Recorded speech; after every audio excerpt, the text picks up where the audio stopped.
Controversial and defiant, Boris Johnson has resigned.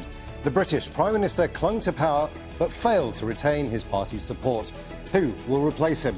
And what sort of leadership does the UK need at this time? This is Inside Story.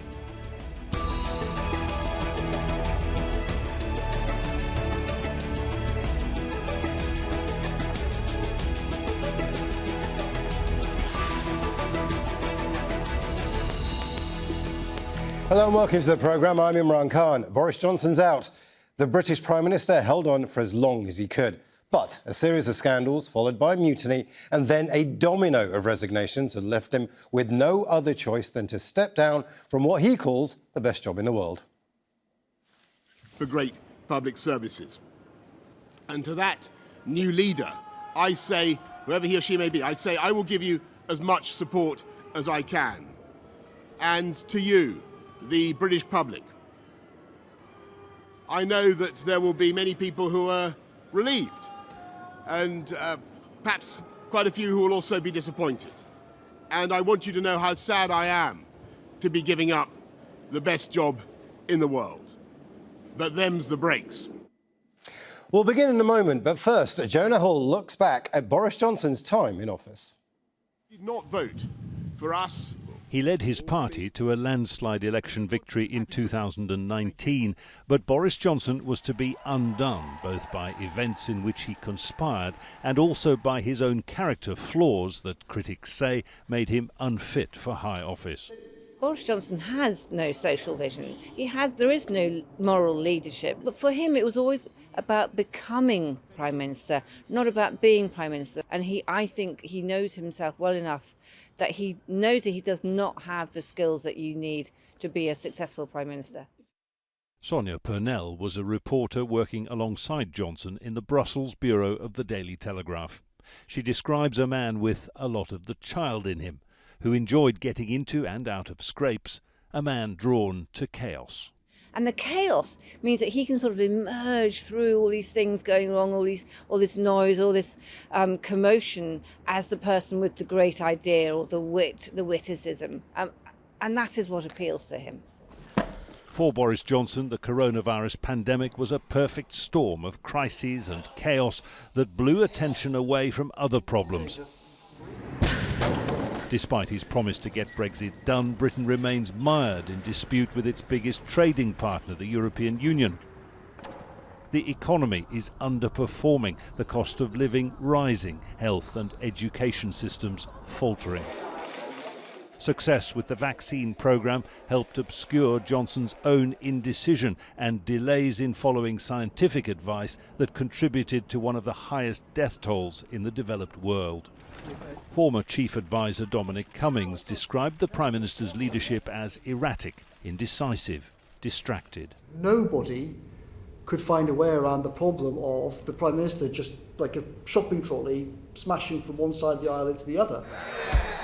The shopping trolley metaphor would quickly be seized upon by the opposition. So he's doing what he always does, crashing over to the other side of the aisle. Boris Johnson learned early to be self-sufficient in a family of competitive siblings, with a mother who suffered ill health and a father who was frequently absent. At the elite British boarding school Eton, he came to believe ordinary rules did not apply to him. In the infamous Bullingdon Drinking Club at Oxford, the outward persona of a jovial buffoon disguised an inner ambition for power. And as both a journalist for the Times newspaper and a minister in opposition, Johnson was accused of lying and fired. These, then, were the qualities he brought to politics, as Mayor of London, as Foreign Secretary, and then as Prime Minister. Entitlement, dishonesty, and indifference. This is really the first time in his life where he's ever actually been held to account for anything. He's always been indulged, he's always been excused, there's always been reasons made for him for his bad behaviour. There was wide support for his handling of the war in Ukraine, but Johnson never recovered from the scandal known as Partygate. He received a police fine for attending a lockdown party in Downing Street, making him the first British Prime Minister to break the law while in office. A civil service report into a string of similar gatherings described a failure of leadership. Eventually, 148 of his own MPs, 40% of the parliamentary party, turned against him in a vote of no confidence. Boris Johnson limped on for a bit, but the reasons to forgive him had run out. Jonah Hull, Al Jazeera.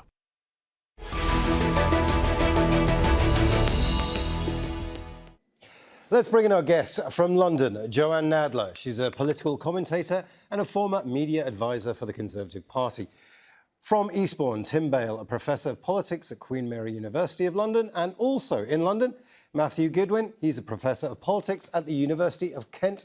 A warm welcome to you all. Let's begin in London with Joanne Nadler.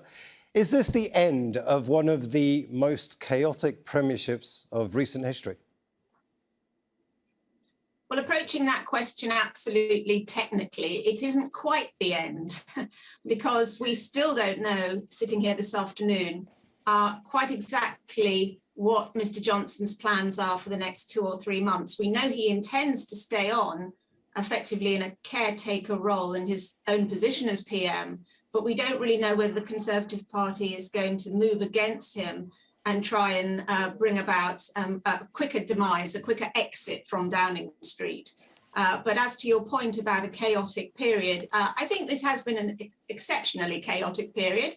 Unfortunately, having followed the fortunes of the Conservative Party for very many years now, it does have it has been prone to these periods of self-reflection and throwing leaders to one side and then having rather fractious leadership election processes. But I have to say, having really observed very many of them, certainly over the last 30 years, this one is right up there as being one of the most remarkable. And we haven't even got anywhere near the close of it yet.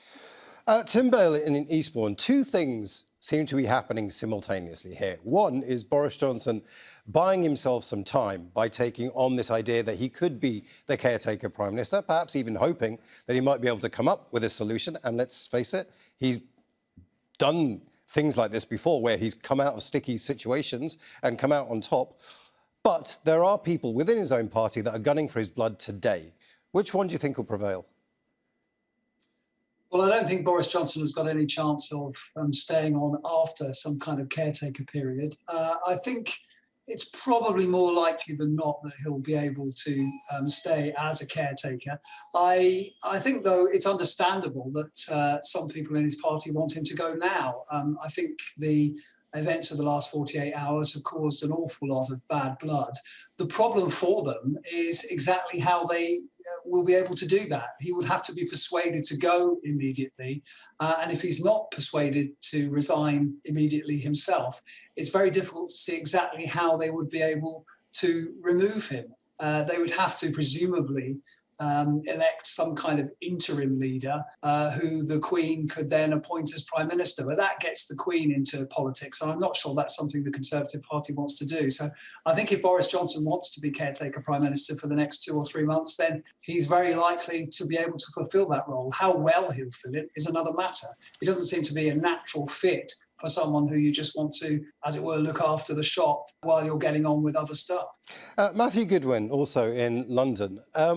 Nearly 50, more than 50 MPs resigned. People were surprised in Britain that they were resigning from positions they'd actually never even heard of. This is like unprecedented. Boris Johnson didn't seem to get the message within the first 24 hours of all of this when Rishi Sunak and Sajid Javid resigned. He must have got the message now. But why is he then trying to stay in power, even if there's a caretaker government?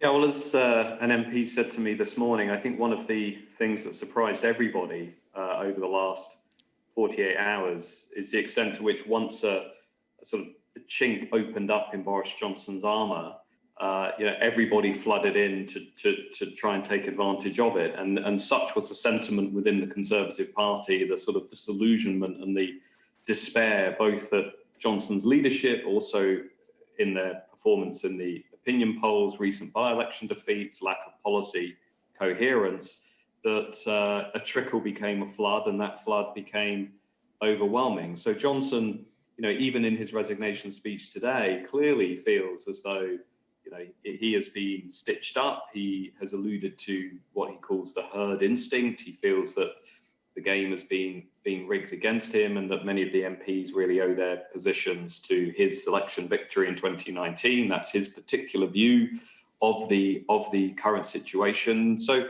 I think actually, his desire to stay as caretaker until we have a new prime minister, my instinct actually is that is genuine. I think Johnson does care a great deal about the war in Ukraine. I think he cares a great deal about finishing some of the things he's started.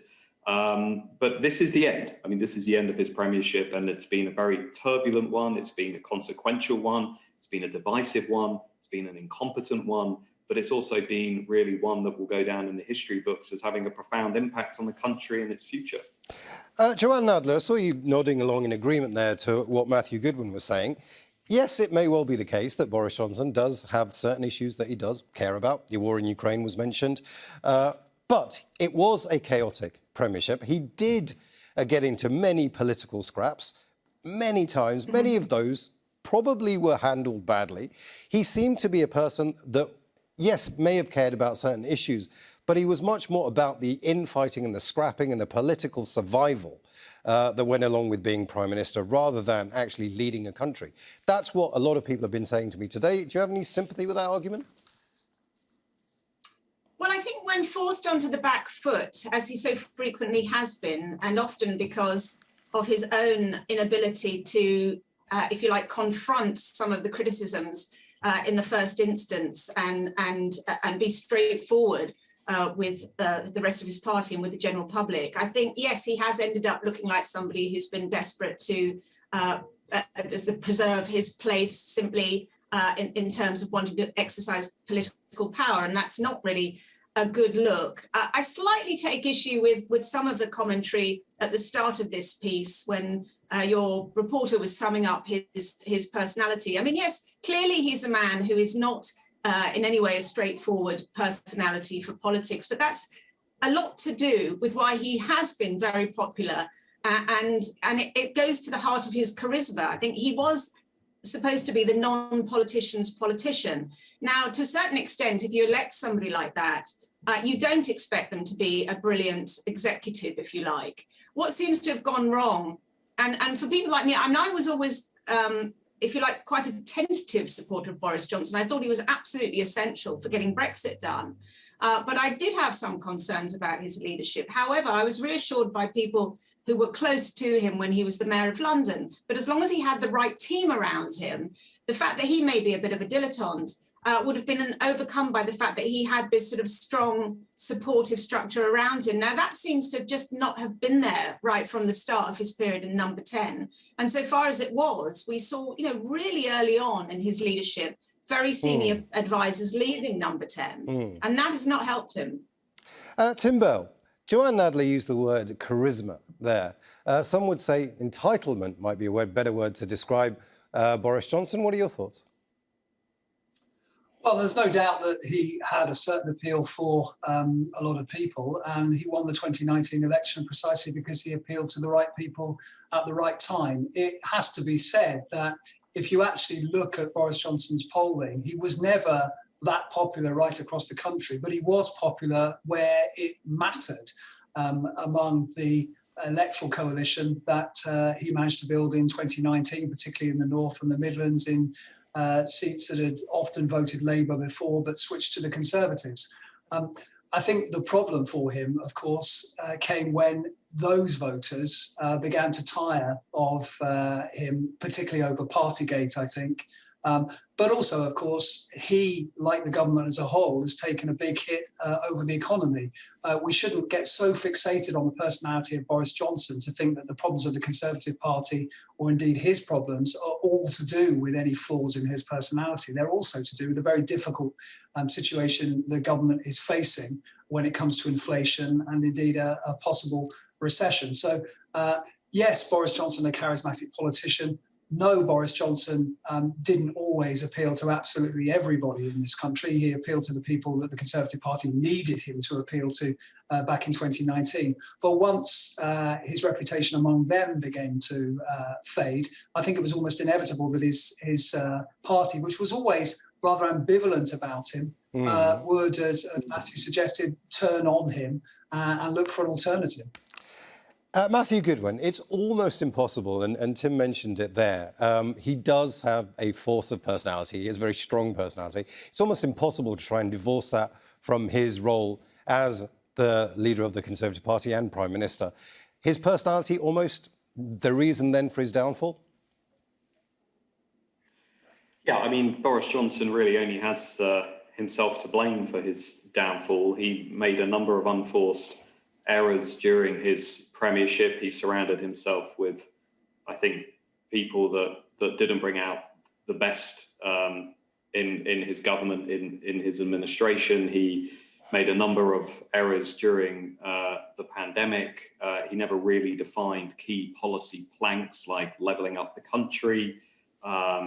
He failed to take advantage of Brexit. His economic strategy was at best confused, at worst openly contradictory, and he fell out with many influential people within his own party. And I think it's clear to everybody today that he really was unsuited for high office. But there's an open question here going forward, which is we're about to find the answer to, which is which other Conservative can actually hold together the alliance of voters that Boris Johnson mobilised in 2019. Now, it might be the case that somebody is going to emerge who can do that, but it might also be the case that actually only somebody with the kind of charisma that Johnson had, or before him, Nigel Farage, was able to reach into those so-called red wall industrial working class seats that Tim mentioned. And we don't really know. And if the Conservative Party cannot hold that alliance together, it's very difficult, if not impossible, to see how the Conservatives win the next election, which is less than 2 years away. Actually, that's a question that I was about to ask all three of you, so thank you for bringing it up. Let me start with you, Matthew Goodwin. We'll start with you, as you brought the question up. It's not a failure of Boris Johnson-ism. This is simply a failure of Boris Johnson. Is that right? Well, Boris Johnson was never an ism. I mean, if you compare Johnson to, Tony Blair or Margaret Thatcher or some of the other great transformative prime ministers in British history, Johnson had no coherent agenda. He had no serious thinkers around him. He had no intellectual framework for what his allies call the project. That project was essentially Boris Johnson, the man, and a few policies attached to him. And that really explains, how quickly it all came crashing down and why it came crashing down. There was no coherent long-term plan in place. Even in the last hours of the crisis, he was lurching around trying to find tax cuts and policies that he could offer people. And so that's really how it all came down. And I think now the Conservative Party are going to have to ask themselves a very serious question, which is what kind of party do they want to be in the midst of the most serious cost of living crisis this country has faced for 50 years? And that question is a really difficult one. Tim Bale, to answer it. Tim Bale, the same question to you. Is this a failure of Boris Johnson? And was there indeed even a Boris Johnson-ism? No, I think Matt's absolutely right about that. I mean, there was never a kind of coherence to Boris Johnson's ideology. I mean, I think, he's a bog standard Conservative in the sense that he wanted low taxes, he wanted a smaller state, and he wanted to keep public spending under control. His problem, of course, was that the pandemic and indeed what the Conservatives had promised the electorate in 2019 didn't really allow for that. And going forward, I think Matt's absolutely right. The Conservatives have got a real issue here because what it will take to win over the Conservative Party in Parliament and indeed the Conservative Party members may not be what voters as a whole, and particularly those voters who form part of that electoral coalition that we've been talking about, would favour. It's all very well, I think, to talk about tax cuts. Most people favour tax cuts, although an economist might argue they're not, in fact, the solution when you're facing an inflationary spike. But of course, once people start talking, as they have begun. Suella Braverman, for example, one of the people who've thrown their hat into the ring Tim, we are already. Tim, we are running out of time, and I do want to get to everybody, and I have a couple more questions. Joe, very quickly, a bog-standard Conservative is what Tim Bale just used to describe Boris Johnson. Do you agree with that?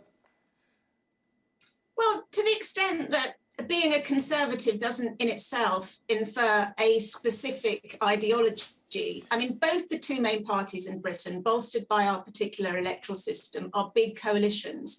There are Conservatives who believe in a small state and cutting taxes. There are those who want to, spend quite a lot of money, particularly with the levelling up agenda. And that's just looking at the sort of financial agenda. I mean, I think that he successfully sat sort of somewhere in the middle of all of those things, and perhaps one of his the reasons for his earlier success was that people couldn't quite pin him down. They didn't really know, was he a libertarian? Was he a liberal? Was he a social conservative? Right. And I mean, and he's rather kind of wandered around between all of those polarities. And I think that goes to the heart of why we haven't had a coherent and consistent policy agenda. Politics has often been described as sports for unfit people, which has always made me laugh. But, let's take the sporting metaphor here. I'll begin with you, Joe. If you're a betting woman, who would you be putting your money on now as the next leader of the Conservative Party?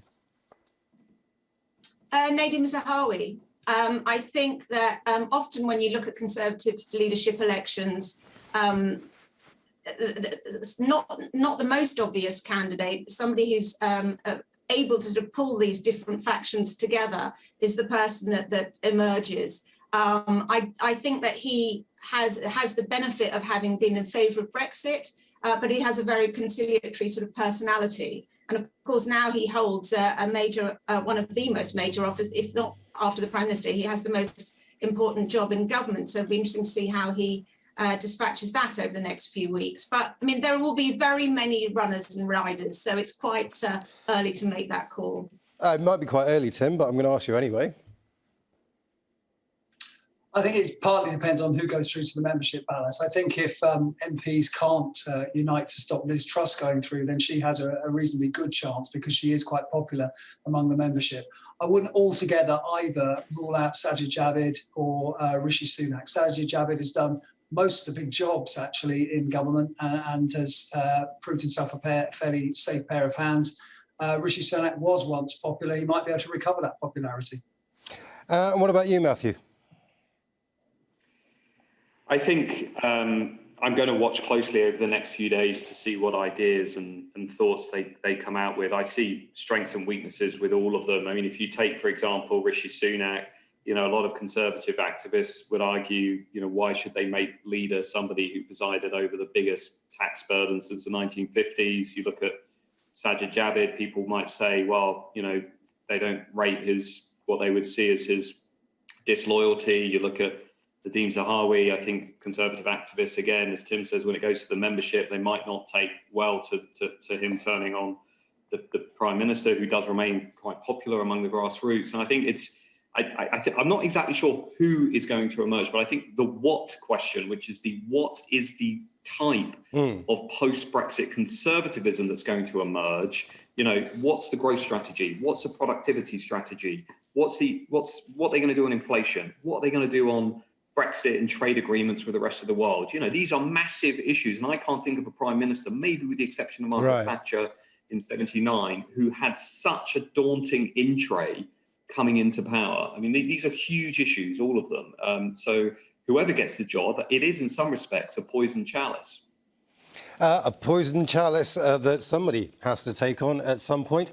I want to thank all our guests, Joanne Nadler, Tim Bale and Matthew Goodwin. And I want to thank you as well for watching. Now, you can see the programme again anytime by visiting our website, aljazeera.com. And for further discussion, go to our Facebook page. That's facebook.com/AJ Inside Story. And you can also join the conversation on Twitter. Our handle is @AJ Inside Story. From me, Imran Khan, and the whole team here in Doha, bye for now.